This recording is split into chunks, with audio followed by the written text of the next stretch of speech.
बिहार चुनाव के नतीजों के बाद जब सरकार का गठन हुआ तो दो खबरें मुख्य रूप से मीडिया के सामने फ्लैश हुई। पहली खबर, बिहार में भी योगी मॉडल। गृह विभाग संभालते ही भाजपा का बड़ा एक्शन, बिहार में पहला एनकाउंटर, क्या बिहार में लागू होगा यूपी मॉडल।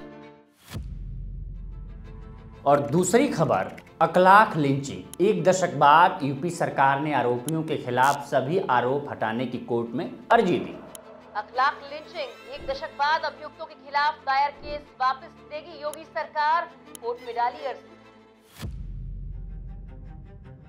पहली खबर का खूब ढिंढोरा पीटा गया, यानी बिहार में अब अपराधियों की खैर नहीं, अपराधियों के घरों पर चलेगा बुलडोजर। बिहार में भी आएगा योगी का बुलडोजर और एनकाउंटर राज। लेकिन अखलाक लिंचिंग के अभियुक्तों के ऊपर से केस हटाने की योगी सरकार ने अर्जी दी है, इस पर कोई चर्चा नहीं हुई, कोई टीवी बहस नहीं हुई और किसी भी जस्टिस के बारे में बात नहीं की गई। इन दोनों खबरों में विरोधाभास साफ झलकता है। जहां एक तरफ आप क्राइम कंट्रोल करने के लिए योगी मॉडल का महिमा मंडन करते हैं, तो दूसरी तरफ वही योगी मॉडल लिंचिंग जैसे संगीन अपराध के आरोपियों के ऊपर से केस वापस लेने की अर्जी दे रहा है।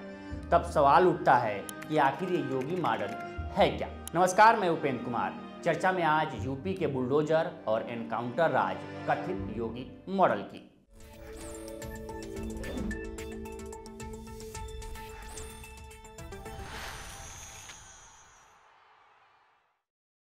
मॉडल का मतलब होता है एक ऐसी व्यवस्था जो जाति, धर्म, मजहब, संप्रदाय और क्षेत्रवाद से ऊपर उठकर मानव कल्याण के लिए हो, जिसका अनुकरण किया जा सके, जिसे अपनाया जा सके। योगी मॉडल भी बीजेपी शासित राज्यों के लिए एक मॉडल बन गया है इंस्टेंट जस्टिस का। यूपी सरकार के बुलडोजर एक्शन पर सुप्रीम कोर्ट की फटकार। कोर्ट ने कहा, कानून के शासन में बुलडोजर जस्टिस पूरी तरह अस्वीकार्य। जिनके घर गिराए गए उन्हें 10-10 लाख का दो हर्जाना।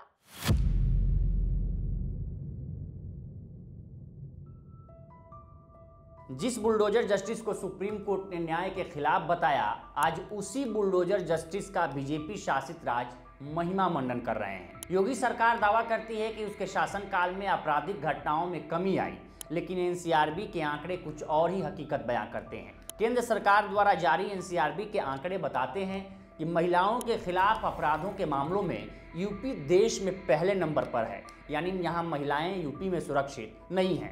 देश में सबसे ज्यादा महिलाओं के खिलाफ हत्या का केस यूपी में दर्ज होता है। अपहरण के मामले में यूपी नंबर 1 है और दहेज हत्या के मामले में भी यूपी नंबर 1 पर है। यानी यूपी से अपराधियों को खत्म करने का दावा करने वाली सरकार अपराध खत्म नहीं कर पाई। दुष्कर्म के मामले में भी यूपी दूसरे स्थान पर है। यही नहीं, सबका साथ, सबका विकास और सबका विश्वास का नारा देने वाली बीजेपी शासित राज्य यूपी के योगी मॉडल में दलितों के खिलाफ देश भर में सबसे ज्यादा अपराध दर्ज किए गए। यानी यूपी के योगी मॉडल में दलित भी सुरक्षित नहीं है। और तो और बच्चों के खिलाफ अपराध के मामले में भी 2021 और 2022 की तुलना में आंकड़े बढ़े हैं। 2021 में जहां बच्चों के अपहरण के 14,554 मामले दर्ज हुए थे, वहीं 2023 में यह संख्या बढ़कर 16,663 हो गई है। यानी क्या महिला, क्या दलित और क्या बच्चे, इन सभी के खिलाफ यूपी में अपराध के मामलों में बढ़ोतरी दर्ज हुई है।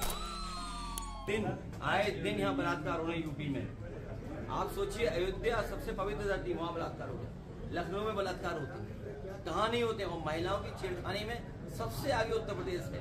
वो इसलिए क्योंकि यहाँ की सरकार कानून व्यवस्था के अलावा सब पे ध्यान दे रही है। पत्रकार क्या कर रहे हैं, नेता लोग क्या कर रहे हैं, वहाँ क्या हो रहा है। तो अगर कानून व्यवस्था पे ध्यान नहीं देंगे तो यही हालत होगी। उत्तर प्रदेश नंबर 1 है सब चीजों में। लेकिन सरकार दावा करती है कि यूपी में सब ठीक है, अपराधी यूपी छोड़कर भाग गए हैं, अपराधी सरकार के डर से सरेंडर कर रहे हैं, अपराधी अपराध करने से पहले 100 बार सोचते हैं। ये कथित प्रोपेगेंडा टीवी और अखबारों के माध्यम से आप देख और सुन सकते हैं, लेकिन हकीकत जो हमने ऊपर दिखाई है वही है। राहत इंदौरी साहब का एक शेर है कि लगेगी आग तो आएंगे कई घर जद में, यहाँ सिर्फ हमारी मका थोड़ी है। जो पत्रकार इस बुलडोजर जस्टिस और एनकाउंटर राज के महिमा मंडन में बड़ी बड़ी हेडलाइनों में खबर चलाते हैं, उनके बिरादरी के लोगों के खिलाफ यानी पत्रकारों के खिलाफ अपराध के मामले में भी यूपी की सबसे ज्यादा चर्चा होती है। योगी सरकार पर पत्रकारों की आवाज दबाने के आरोप लगते रहे हैं।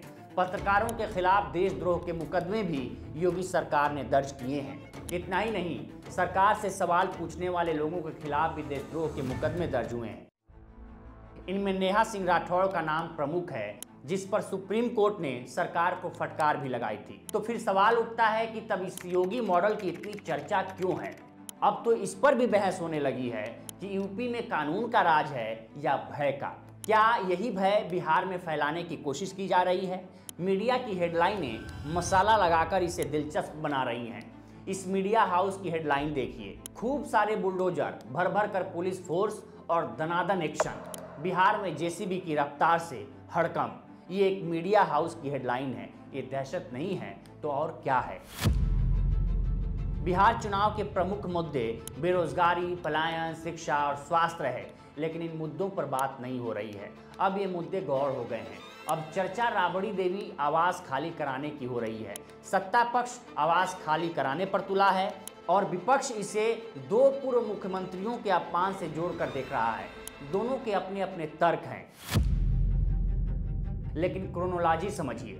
2017 में जब योगी यूपी की सत्ता में बैठे तो 5 कालिदास मार्ग में उनकी एंट्री हुई। इससे पहले इस आवास में अखिलेश यादव रहते थे।